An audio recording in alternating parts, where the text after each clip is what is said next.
आप सभी को हरिओम, प्रणाम। आज का हमारा विषय है, क्या जीवन में चमत्कार संभव है? क्या चमत्कार हो सकते हैं? चमत्कार का अर्थ क्या होता है? चमत्कार का अर्थ होता है कोई चीज परमात्मा के नियम के विपरीत। और यह बात आप भली बात जानते हो कि कोई भी चीज परमात्मा के नियम के विपरीत नहीं हो सकता है। जो भी होता है परमात्मा के नियम के अनुकूल ही होता है। जीवन ऐसा है, लेकिन हम हमेशा चमत्कार की तलाश में रहते हैं। और चमत्कार होते क्यों हैं? चमत्कार वही होते हैं जिस समाज में, जिस देश में जितनी ज्यादा अशिक्षा होगी, वहाँ चमत्कार होंगे। क्योंकि लोग अभी उतने पढ़े लिखे नहीं हैं, लोग समझदार नहीं हैं। अब लोग पढ़े लिखे नहीं हैं, लोग समझदार नहीं हैं, तो वो चाहते हैं कुछ ऐसा आशीर्वाद मिल जाए जिससे जीवन में कुछ चमत्कार हो जाए, कुछ मिरेकल हो जाए, कुछ करना ना पड़े, बस मुफ्त में सब कुछ हो जाए। तो जिंदगी में ऐसा नहीं होता है। जीवन में हर चीज के पीछे कोई न कोई कारण होता है। आप जिस कारण को नहीं खोज पाते हो, उसको नाम देते हो चमत्कार का जी, कि चमत्कार तो हो गए। क्योंकि हम नहीं कर सकते हैं, एक दूसरा व्यक्ति कर सकता है, तो वो चमत्कारी व्यक्ति है। लेकिन नहीं, चमत्कार कभी हुए ही नहीं भैया। आप नहीं कर पाते हो तो चमत्कार का नाम देते हो। अभी आपके सामने, आपके घर के पास कोई मदारी वाला आता है, वो मदारी दिखाता है, एक बच्चे के सीने के ऊपर एक ताबीज रखता है। वो ताबीज रखता है, वो पूछता है उस बच्चे से कि उस दूसरे व्यक्ति के जेब में कितने पैसे हैं। बच्चा बोल देता है कि उस व्यक्ति के जेब में इतने पैसे हैं। वही मदारी वाला उसी बच्चे को बना देता है कबूतर, कबूतर से बना देगा अजगर, अजगर से पुनः बना देगा बच्चा। आप कहते हो जी वाह, क्या चमत्कार है। लेकिन चमत्कार नहीं है, वो एक मदारीगिरी है। वो इतना बोलकर, इतना कहकर, वो तो कहता है कि जी वो तो हमारे हाथ की सफाई है, हमने सीखा है, आप भी सीख सकते हो। फिर आप उसकी बातों से प्रभावित नहीं होते हो, बोले ठीक है, आप कुछ उसको पैसे देकर आप उसको भेज देते हो। लेकिन वही व्यक्ति यदि लाल वस्त्र पहन ले,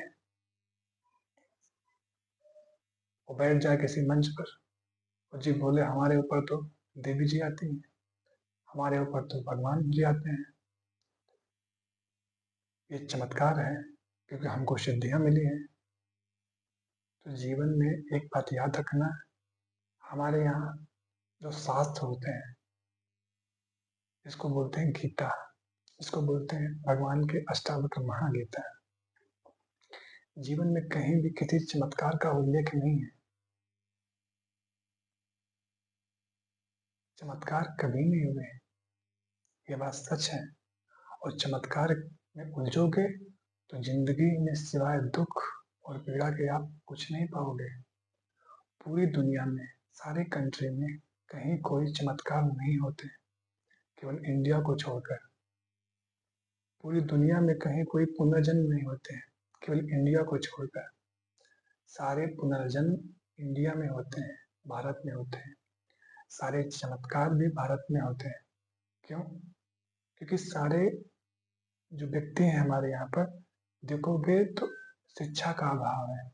लोग पढ़े लिखे कम हैं, लोग समझदार नहीं हैं, लोग चीजों को खोजना नहीं जानते हैं। ना खोजेंगे, ना कभी पूछेंगे, ना कभी समझेंगे।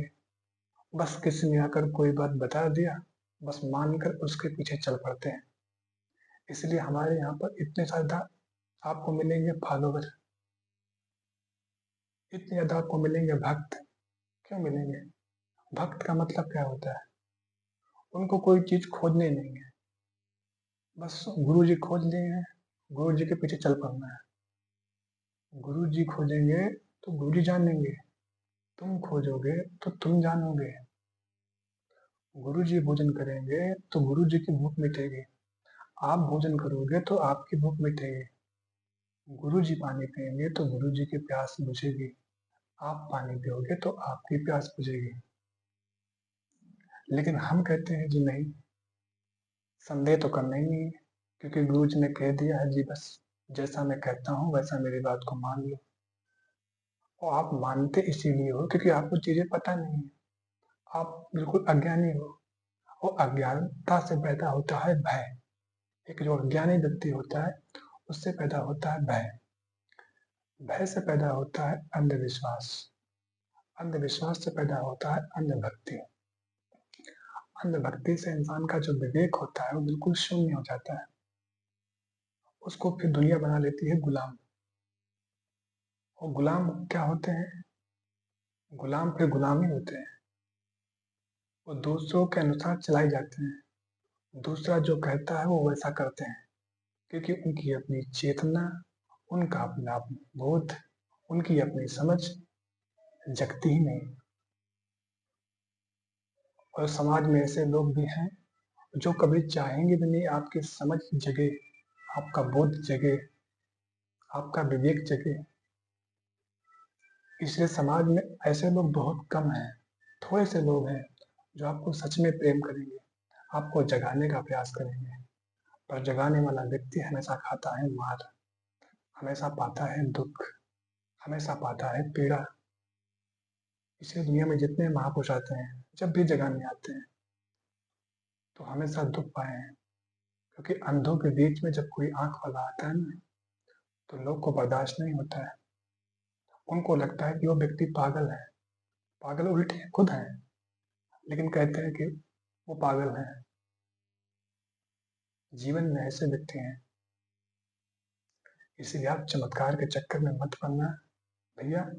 चमत्कार कभी नहीं होते हैं, ये बात सच है। किसी महापुरुषों ने कभी किसी चमत्कार को प्रमोट नहीं किया है। आप कुछ नहीं करना चाहते हो, आप चाहते हो कि बस आशीर्वाद मिल जाए, आशीर्वाद से हमारा सारा काम हो जाए। तो आशीर्वाद से सारा काम नहीं होने वाला है। आप भोजन उठाकर जब तक मुख में लेकर नहीं जाओगे, भोजन मुख में नहीं जाने वाला है। आपको इतना करना पड़ता है।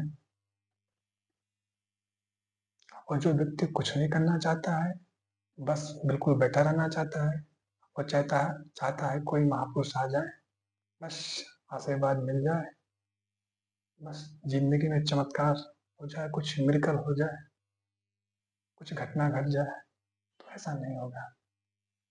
जीवन में परमात्मा आपके लिए अपना नियम नहीं बदलने वाला है। याद रखना, हमको ही परमात्मा के नियम के अनुकूल चलना होगा। मैं बार बार एक बात को रिपीट करता हूँ कि संत होने का मतलब ही यही होता है कि जीवन में कुछ नियम है, उसी नियम का नाम ही होता है सनातन। का मतलब शाश्वत। उस नियम के आपको अनुकूल चलना ही होगा। जब तक आप उस नियम के अनुकूल नहीं होगे, तब तक आप जीवन में दुख पाओगे। ऐसे लोग आएंगे जो कहेंगे बस हमको तो परमात्मा ने भेजा है, बस जैसा मैं कहता हूँ आप ऐसा मान लो। आप मान लोगे, चल पड़ोगे, तो कोई व्यक्ति कुछ भी डाल देगा आपके दिमाग में, बस फिर आप कभी सुनोगे नहीं दूसरे की बात। और ये समाज में होता है। ऐसे बहुत से लोग होते हैं जो कहते हैं बस जैसा मैं बात कहता हूँ मेरी बात को मानो, फिर किसी की बात को सुनना मत, सुनना ही मत। मैं कहता हूँ आप सबकी बातों को सुनना है, मेरी बातों को भी सुनो। और भी समाज में जो अच्छे लोग हैं, आप उनके पास बैठो, उनकी बातों को भी सुनना, श्रवण करना, फिर अपने विचार का, अपने विवेक का उपयोग करना, देखना सही क्या है गलत क्या है, अपने विवेक से, अपने समझ से काम लेना है। जीवन में कोई व्यक्ति कुछ कह दिया तो मानने की जरूरत नहीं है, फिर चाहे स्वयं मैं ही क्यों ना हो। मैं जब आपको कोई बात कहता हूँ तो मेरी बात को सुनना, समझना, विचार करना, फिर लगे मेरी बात मानने योग्य है तो मानना, लगता है नहीं मानने योग्य है, कोई बात नहीं, छोड़ना, जीवन में आगे बढ़ना। लेकिन एक बात याद रखना, कभी भी चीज़ों को मानना नहीं है, जानना है। और जब आप चीज़ों को जान जाओगे ना, तो फिर क्यों मानना? फिर तो आप मान ही जाओगे ना। आपके सामने कोई मिठाई रखी है, मैं जी कह दूँ आप मान लो कि मीठा है, और आपने कभी मीठा खाया ही नहीं, तो मान तो लोगे, लेकिन मन में संदेह बना रहेगा, मन में डाउट बना रहेगा। एक बार आप उसको चख लो, उसको जान जाओ। जब आप चख लोगे, उसको जान जाओगे, उसका स्वाद आपको पता चल जाएगा, तो आपको मानना नहीं पड़ेगा, फिर तो आप मान ही जाओगे ना।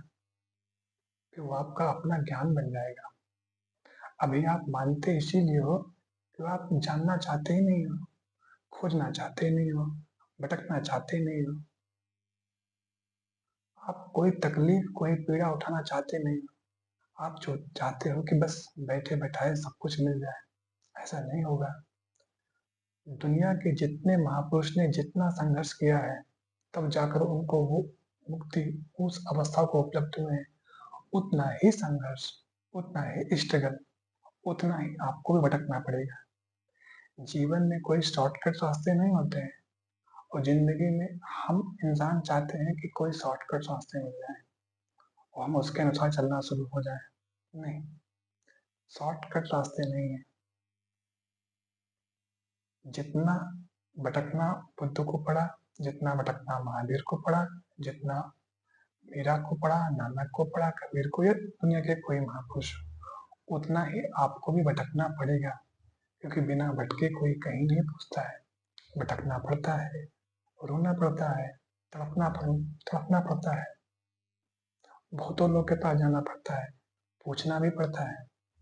हम कुछ नहीं चाहते हैं, हम चाहते बस कहीं जाना ना पड़े, किसी से कोई बात पूछना ना पड़े, बस बैठे बैठाए कोई व्यक्ति बस आ जाए, बस कुछ आशीर्वाद दे दे, घटना घट जाए। तो ऐसा नहीं होने वाला। इसीलिए कभी भी चमत्कार पर भरोसा नहीं करना। चमत्कार कभी नहीं हो सकते हैं, यह जीवन का परम सत्य है। तुम्हारा होना एक चमत्कार है, इससे बड़ा चमत्कार क्या है? लेकिन को संसार में कोई व्यक्ति के पास कुछ ऐसा दिव्य अलौकिक शक्तियां उसको हाथ में लग गई, तो ऐसा नहीं है। आप कभी अपने शास्त्रों को उठा के पढ़ो तो सही। कभी गीता उठा के पढ़ लो, गीता में कहीं किसी चमत्कार के बारे में उल्लेख है? नहीं। कभी भगवान अष्टावक्र को पढ़ लो, नहीं पढ़ना है। दुनिया में जितने ऊंचे और जितने श्रेष्ठ होंगे, आप उनको कभी नहीं समझोगे, उनको कभी नहीं पढ़ोगे। बस कोई भी आकर उल्टे सीधे व्यक्ति तुम्हें कोई बात सिखा देते हैं, आप उनकी बात को सुनना शुरू कर देते हो। इसलिए समाज का कभी फिर विकास नहीं हो पाएगा। इसीलिए समाज में फिर गुलाम हो जाते हैं लोग, गुलाम बनाए जाते हैं। अभी हमारा भारत 2000 साल तक गुलाम रहा। होड़ आए, बाबर आए, तुर्क आए, फ्रेंच आए, पुर्तगाली आए, अंग्रेज आए, सब गुलाम बना के चले गए। क्यों चलेंगे? क्योंकि हमारे पास, हमने कभी ज्ञान को समझा ही नहीं, हमने कभी ज्ञान को मूल्य दिया ही नहीं। हमेशा हमने बस शॉर्टकट रास्ता निकालने का प्रयास किया है, हमेशा चमत्कार के पीछे भागा है। कोई बस महापुरुष मिल जाए, बस कुछ ऐसे जो चमत्कार कर दे। तो कभी भी ऐसे व्यक्ति के पास मत जाना जो व्यक्ति आपको ऐसी बात कहता हो जो कभी संभव हो ही ना। आप जानते हो, यहाँ सूर्य और चंद्रमा भी चलते हैं, तो अपने नियम से। सब कुछ यहाँ नियम से हो रहा है। आपको भी उस नियम के अनुकूल चलना पड़ेगा। और जिस दिन आप इस सत्य को जान जाते हो, समझ जाते हो, तो जिंदगी में कभी कोई तनाव, कोई पीड़ा आपको नहीं मिलता है। फिर आप दुनिया के एक सबसे सुंदर और सबसे बेहतर इंसान कहलाते हो। ऐसे ही इंसान को हमारे यहाँ बोलते हैं कि वो इंसान अवतार हो गया, तीर्थंकर हो गया, पैगंबर हो गया, भगवान हो गया। भगवान का बस इतना ही अर्थ होता है, जो अपने भीतर के भगवत्ता को उपलब्ध हो गया, वो भगवान है। आप भी भगवान हो। इस दुनिया में जितने भी हैं, जितने भी प्राणी हैं सब भगवान हैं, सब में वही परमात्मा की ऊर्जा बह रही है, वही चेतना विद्यमान है। तो आज यहीं तक, मिलते हैं एक दूसरे वीडियो में एक दूसरे विषय के साथ। आप सभी को हरि ओम, प्रणाम।